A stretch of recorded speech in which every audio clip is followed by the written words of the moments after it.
Então deixa eu já chamar aqui o meu companheiro de hoje, o Écio Costa, que é economista, que vai estar conosco novamente no nosso programa aqui nessa tarde. Écio, seja bem-vindo ao nosso programa. Boa tarde, Rafael. Boa tarde a todos que acompanham o BMC News. E hoje, aliás, essa semana inteira, né, promete ter aí muitos pontos importantes, né, principalmente dessa relação Brasil-Estados Unidos a serem discutidos. Exatamente, né, Écio? A gente tinha até comentado na semana passada que a gente viu o Ibovespa meio que andar de lado ali uns 3 dias seguidos, uma cautela, né? Parecia aquela calmaria antes da tempestade. E agora realmente veio a tempestade. Essa semana inteira cheia de coisa, inclusive hoje. Tem taxa de juros aqui, lá fora, Japão, aí tem a questão do tarifaço e tem agora essa questão da sanção ao ministro Alexandre de Moraes. Então, eu queria lhe perguntar, no fundamento econômico, que é, claro, o nosso foco aqui, a gente está muito de olho no tarifaço dos 50% do Donald Trump, e que na carta do Donald Trump ele tinha falado sobre uma caça às bruxas ao ex-presidente Jair Bolsonaro. E aí, muitos dizem que essa questão da Lei Magnitsky pode estar relacionada ao julgamento de Bolsonaro, que é justamente feito pelo juiz Alexandre de Moraes, todas as declarações e tudo mais, sempre foi entre Alexandre de Moraes e Bolsonaro. Você acredita que essa sanção de hoje, ela coloca mais um risco, então, daquela negociação que a gente estava vendo ontem, tomar um lado mais econômico do negócio, né? Ou seja, o lado de 50% de tarifas. Essa sanção de hoje mostra que os Estados Unidos não esqueceram a questão política? Eles estão, na realidade, ainda de olho na questão política em relação ao ex-presidente Jair Bolsonaro e tudo mais?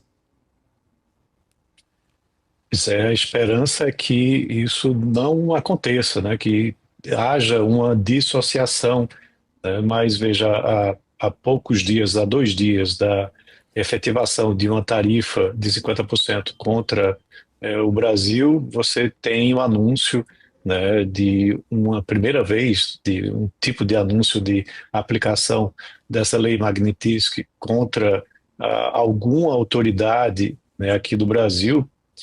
Isso termina demonstrando que, sim, há uma correlação importante entre o político e o econômico, e que traz mais preocupações ainda, porque quando é uma questão econômica, você pode sentar à mesa de discussão, e mostrar aqueles pontos onde todos saem perdendo, que é a imposição de tarifas e suas respectivas retaliações, e mostrando situações de ganha-ganha, onde você pode ter avanços de abertura comercial em ambos os lados, né, ajudando para que as duas economias possam crescer, né, com o advento aí da redução das tarifas ou a não imposição de tarifas e a abertura comercial entre esses dois países.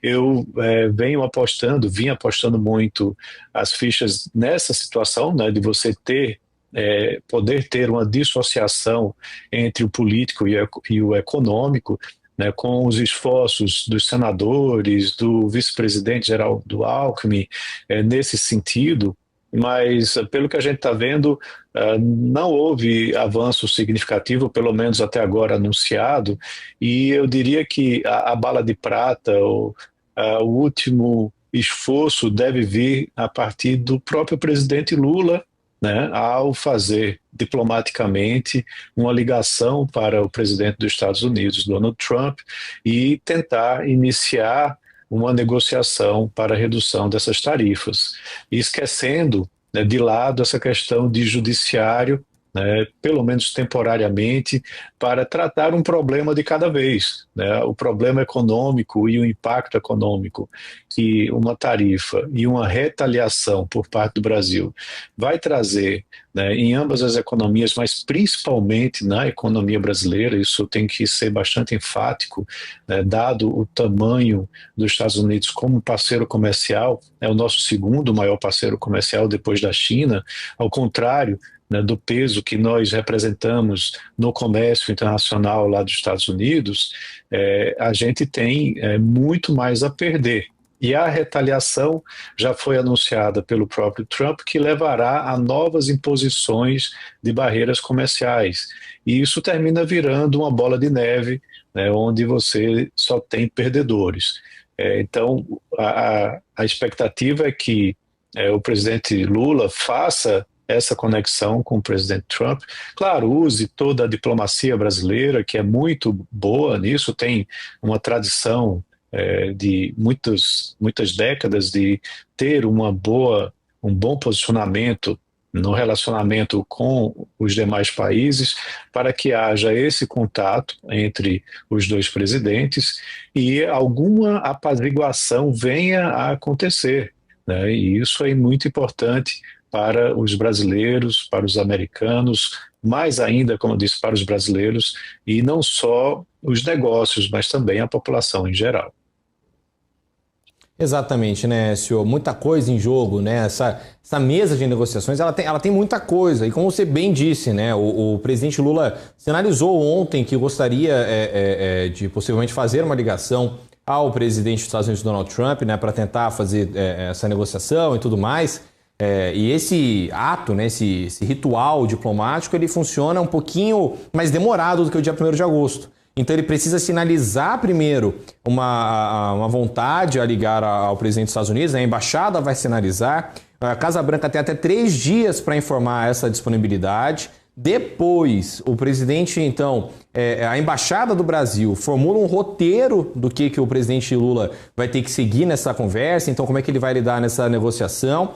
Aí a Casa Branca vai analisar essa ligação dele com o Trump para depois darem uma resposta. O problema disso tudo é que a gente está no dia 30 e a sanção, em teoria, começa no dia 1º de agosto. Você acha que o melhor dos cenários para a gente hoje, Écio, é a gente torcer para que, pelo menos, se houver essa intenção de ligação entre Estados Unidos e Brasil, eles adiarem essas sanções, as tarifas de 50% em cima dos produtos brasileiros?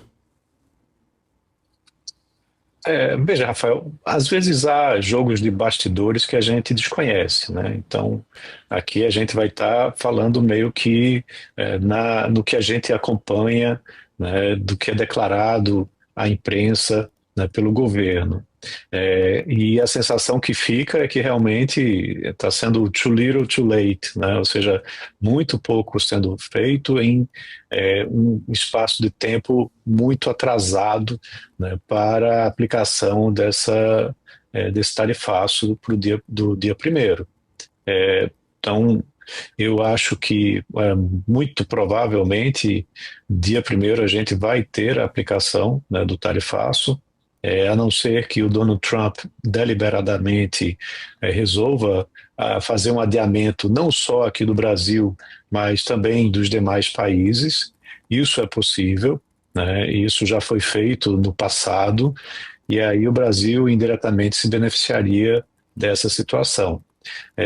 Mas também, mesmo que o tarifaço seja anunciado no dia 1º, as iniciativas e tratativas não devem se extinguir por aí, né? A gente deve continuar aguardando, né, uma resposta da Casa Branca para essa conversa, para esse diálogo entre os dois presidentes, e a tarifa pode ser revertida, pode ser adiada, pode, dependendo da conversa entre os dois, ter um fruto positivo, né, empurrando, né, esse impacto dessas tarifas para mais para frente, mediante, né, uma abertura de negociação entre os dois países.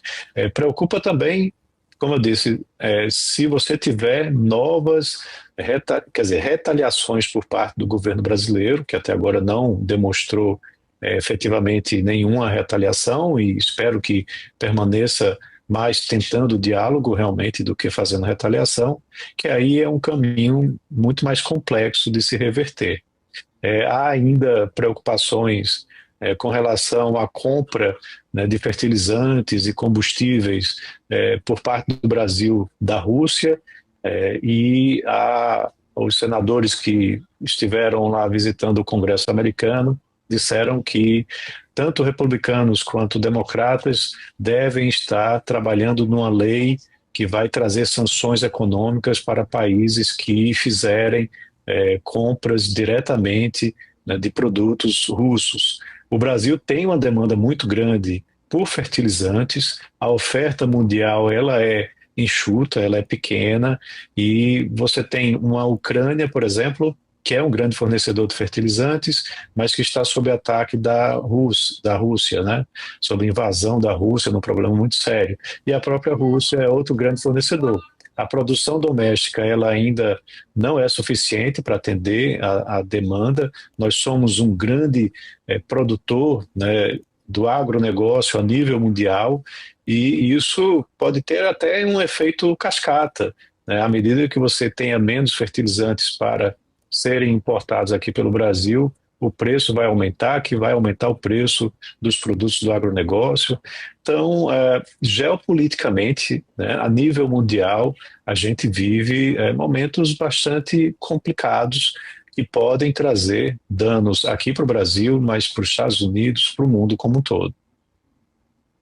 Pô, perfeito, Écio. Vamos puxar aqui um pouco agora como é que está o Ibovespa nesse cenário todo de agito, né? Há um agito geral, né? Super quarta, coletiva do Powell daqui a pouco, decisão do Copom mais tarde, agora essa questão da lei Magnitsky no ministro Alexandre de Moraes, e é claro, né? Um 0-0 para o Ibovespa, 0,01%.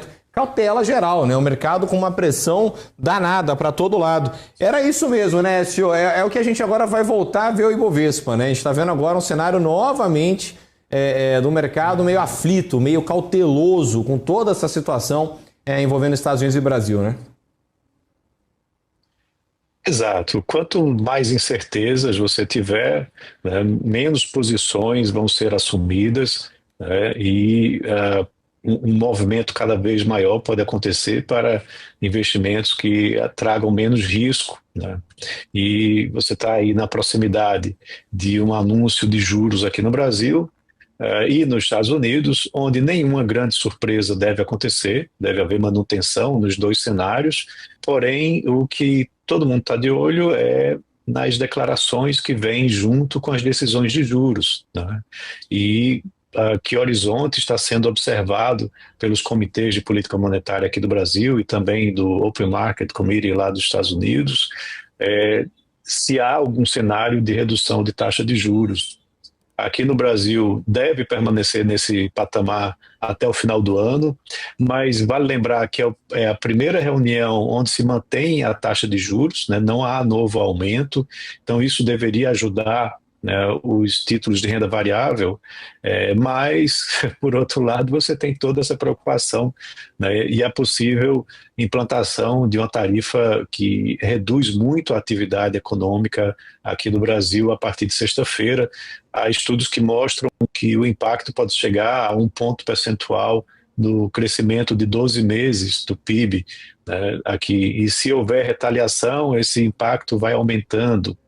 Então, os investidores estão com cautela, né? E havendo alguma outra movimentação mais forte, é provável que você veja fuga de investidores aqui do Brasil, o que vai pressionar, né, o câmbio, né, e vai também derrubar a nossa bolsa. Perfeito, Écio. Vamos dar uma puxada, inclusive, aqui. Olha só, enquanto a gente falava, justamente a gente estava comentando, né? Essa cautela do Ibovespa, ela dificulta muito a gente saber o próximo passo, por exemplo. Ibov, agora há pouco, no início da fala do Écio, estava 0,02% de alta, agora já foi para queda, 0,08% de queda.